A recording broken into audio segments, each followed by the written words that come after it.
Here we are with another fucking and find out situation. It seems that this is happening a lot with the Donald Trump administration. So I brought you guys a video recently about a farmer who was selling alfalfa, and he was realizing that because of the tariffs, they're going to lose their farm possibly because China is not buying their alfalfa right now.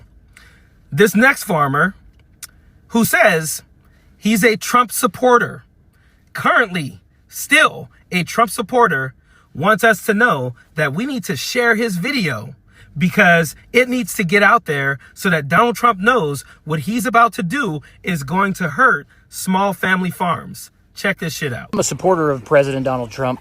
Voted for him in this election and the last and the one prior to that. However, President Trump is about to allow JBS, the world's most corrupt beef organization, to become publicly traded in America. President Donald Trump will be the president that allows for the complete destruction of the small, independent family farms and cattle ranches if he allows this to go through. Newsflash, Donald Trump does not give a damn about you.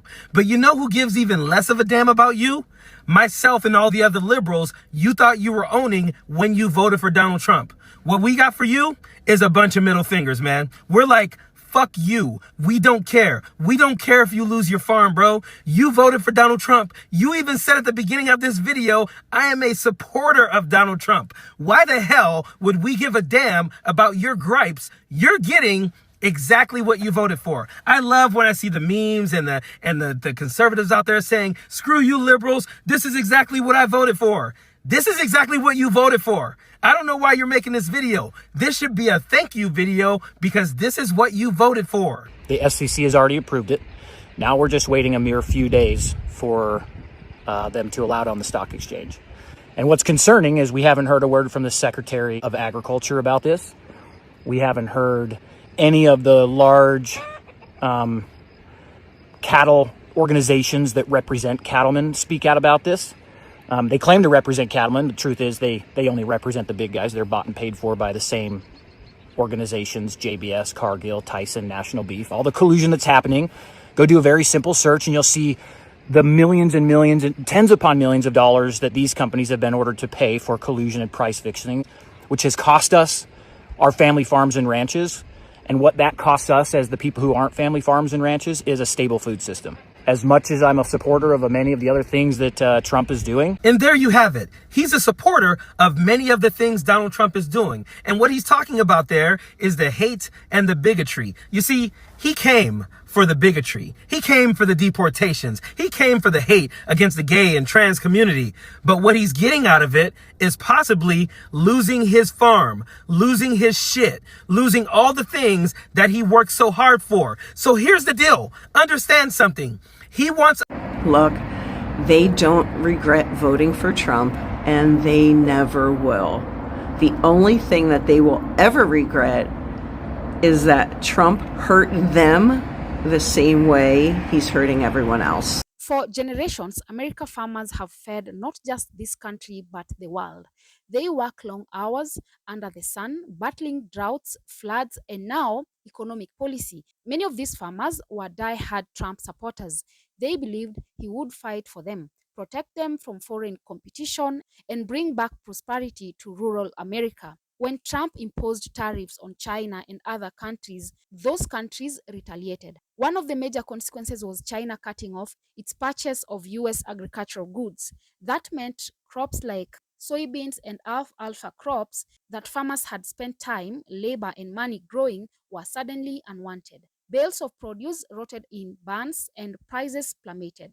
Some farmers lost everything. Even worse, many of them took out loans expecting profits that never came. Families who had farmed the same land for generations were forced to sell or go bankrupt. Let me give you a specific example. In Kansas, a farmer named Mark told local news reporters that he had voted for Trump in 2016, believing that he was finally going to be the president who put America first. But now, with exports down and costs up, Mark admitted, "I feel betrayed. I believed in him. I really did.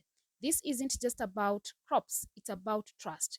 When someone you believe in and turns around and makes decisions that ruin your livelihood, it hurts in ways that go beyond money. It shakes your faith, not just in that leader, but in the system itself." And now there's another issue making headlines. the possible public listing of JBS. I'm gonna say the meanest thing I could possibly say to these Trump voters posting self-pity videos because they're suffering due to his policies. Now, I don't do personal attacks, so I'm just gonna tell you the truth, because sometimes the truth hurts. You don't get to complain. You definitely don't get to complain about the lack of leadership or ideas coming from Democrats, because we didn't do this to us. You did this to us. If you and I are driving down the interstate together and you reach over and grab the wheel and you steer us into a 200-foot deep ravine full of lava and sharks because you think big interstate is corrupt and you thought it would be funny to shake things up, when I scream at you as lava sharks eat our legs, you don't get to be mad at me for being mad at you, because it was my idea to stay on the interstate, and it was your idea that ruined everything for both of us. You don't get to ask what Democrats would do differently with the economy. You don't get to ask what Democrats are doing to help us right now. Those are 2024 questions, but we're in 2025 consequences. This era of the United States right now, this is about the president you elected, the cabinet secretaries your Senate confirmed, the cowering Republicans you elected to obey him in Congress, and all of the very real consequences resulting. We told you these things were going to happen and we gave you lots of warnings, but you grabbed the wheel anyway. If you want to know what Democrats would do differently, look at the track record going back to the Great Depression. Economic growth, job growth, wage growth, retirement plan growth, all of these things have been better under Democratic leadership than Republican. If you like these things, you vote for Democrats because it's what Democrats do. I don't care if you like the Democratic candidate. I don't even care if you understand how the policies work. And I'm not going to ask you if you believe me, because every chart and every graph that matters at the highest level for the middle class proves me right over the past 100 years. I'm only going to ask you that over the next year and a half, you come to grips with this fact so you don't make the same mistake again. And now there's another issue making headlines, the possible public listing of JBS, one of the largest meat processors in the world. JBS has faced a number of controversies, including corruption charges and accusations of exploiting workers. Farmers are now terrified that allowing JBS to go public in the US will give even more power to massive corporations and crush independent ranchers even further. This raises a crucial question: who do our leaders really represent? The people or the powerful interests? Let's take a step back and look at the bigger picture.